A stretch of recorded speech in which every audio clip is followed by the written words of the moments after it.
Yeah. Yeah, I'm working on it. Good afternoon, good evening, good morning, wherever you are. You have reached the Belcher's Appreciative Eye. And, and so in YouTube, as always, we're asking you be sure to like, to share, to comment, and to subscribe.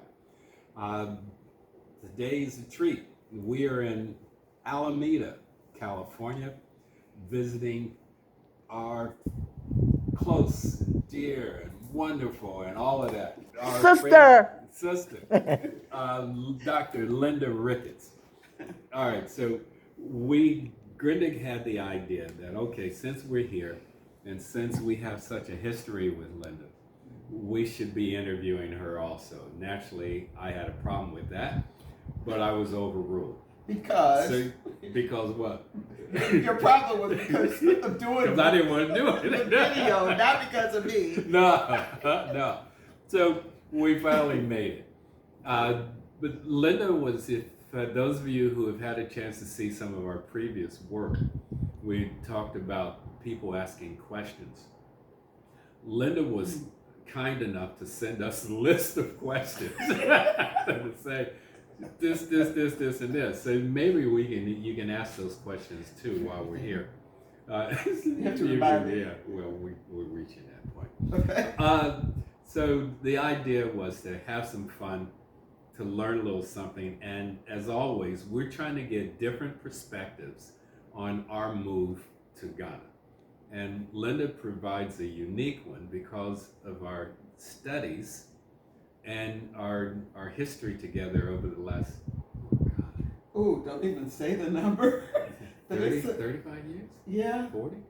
Yeah, so we've been part of each other's lives for over 30 years. So, having said that, why don't you introduce yourself to the audience, and then we'll ask a few questions. Well, I don't think I can do a better introduction than my good friend Dr. Belcher, whom I lovingly call Bud, and our camerawoman Grenda. I don't think I could do a better introduction. The good thing about the depth and the history of this relationship is we met when we were both in corporate America. We were working telecommunications. AT&T, Pac-Bell, and you're the reason that I ended up in that doggone international multicultural education program. Because, you know, in the corporation, you do these, what do you want to do in 5 years? Where do you want to be? Kind of set your targets so that supposedly your managers can help to guide and direct your career. And I was thinking, I'm not quite sure, I probably want to be in a university or something like that. Well, right in the midst of all this, within that same week, I get a call from Bud talking about this international and multicultural education program.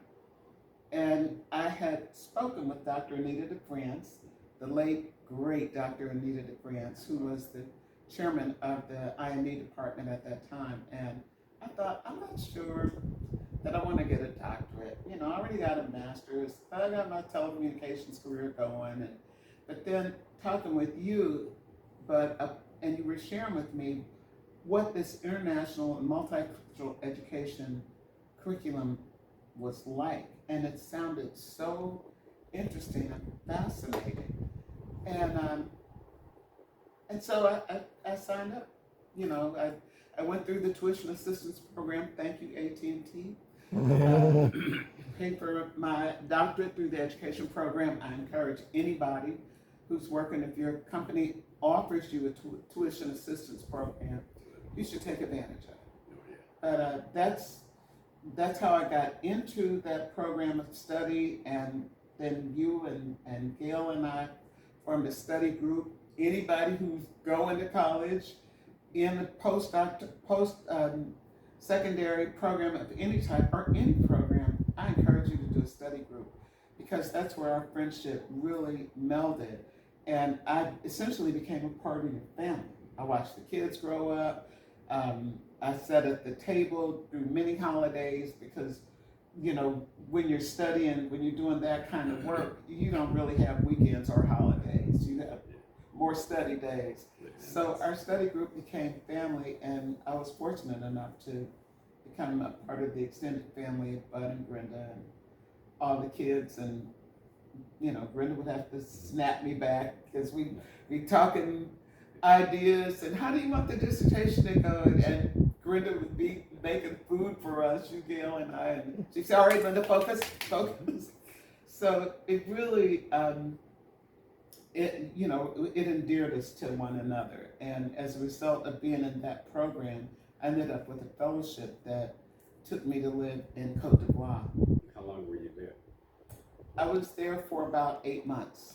I did my last semester actually of coursework with the Department of Economics at the university, the National University in Abidjan. What do you remember most about that experience of living in Cote d'Ivoire? The people. One incident stands out for me. There were many, many memorable moments. I found the people to be very, very kind, very welcoming. It's a misnomer when people say, hey, black people in the United States say Africans don't like us. Yeah. And we don't like them. That's perpetuating a stereotype that is designed to keep us divided. Pardon me, I'm going to turn this up. Oh, that's not my phone. Anyway. But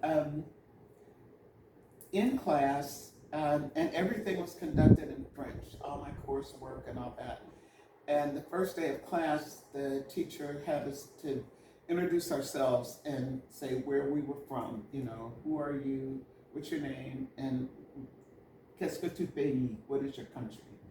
And so the class was going through, and you have to say all this in French. And there was one other African American woman in the class, and she said her name, and she said, I'm an American, and I'm from, whatever state she was from in the United States. And so when it got to me, I said, moi je m'appelle Linda Ricketts, je suis African American. And the whole class erupted and cheered. Yeah.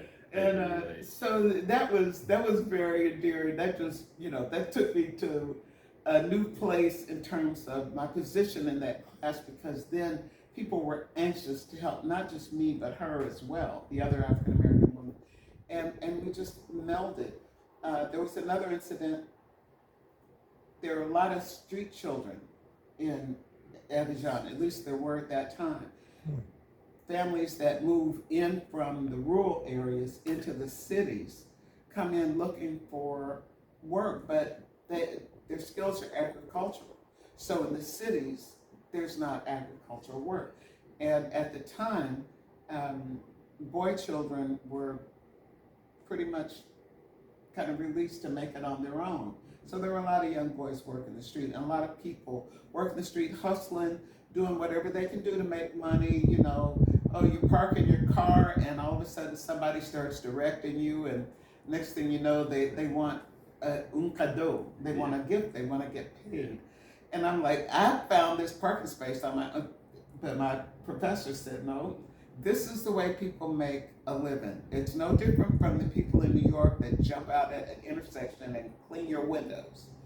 It's the same kind of hustle. But one day I was walking to school. This is before I found a place to live. I was staying in a hotel down the street from the embassy, and it was raining. And so every day that I would walk to school, there was a little boy that would, come and walk with me and chat. And he looked like he might have been 10, 8 or 10. And I would chat with him. And so it was good for me to have to use that dialect of French and listen to his dialect of French. One day it was raining, and when he came and walked me from my hotel to the embassy, he had an umbrella. So I thought that was so sweet. And so I got to the embassy, and I said, okay, you thought I'll see you later. And he came at the end of the day, and it wasn't raining by then, but he walked with me, and then he started saying, je voudrais un cadeau. I want a gift. But I didn't understand what he was saying. Mm-hmm. And so I was, oh, you're so sweet. Okay, I'll see you tomorrow. Yeah. And he's kind of stood there as I walked away. The next day, he was waiting for me, and good morning, bonjour, and Madame, je vous donne un cadeau. And I was like, well, I don't know what that is, but it's a pretty day, and I'm just chatting and chatting. And finally, this kid got really demanding after about day 3. And I started to feel threatened. And I'm like, what is this kid want? And one of the people at the embassy helped me to understand that that is his hustle. You know, he carried an umbrella to shield you from the rain. And so it's only fitting that you offer him a gift. When I realized that, I felt so bad because I know this kid lives on the street. And so that night, I went to the place where I knew the young boys stayed, and I gave him a gift, and I told him thank you, and I helped him. I told him I didn't understand what you wanted, so forgive Auntie because I didn't know. We've experienced that, but that's the part of all of our studies in international culture. Yeah, You don't know that till you get there, right. and you bump into it. But what do you, if when you heard about us moving to Africa, what's one of the first things that came to mind? Well, first thing, of course, was they're gonna leave the kids. Yep. No. That's what everybody said. You're gonna leave the kids. And I thought, well, okay. You know, it kind of struck me because you guys were so well positioned. You know, both here in Oakland, your home in Texas, well positioned, well settled. You know, and I thought they're gonna uproot themselves and go to Africa, but why not? Ghana is very politically stable. The people are very sweet. The weather is nice. The cost of living is reasonable.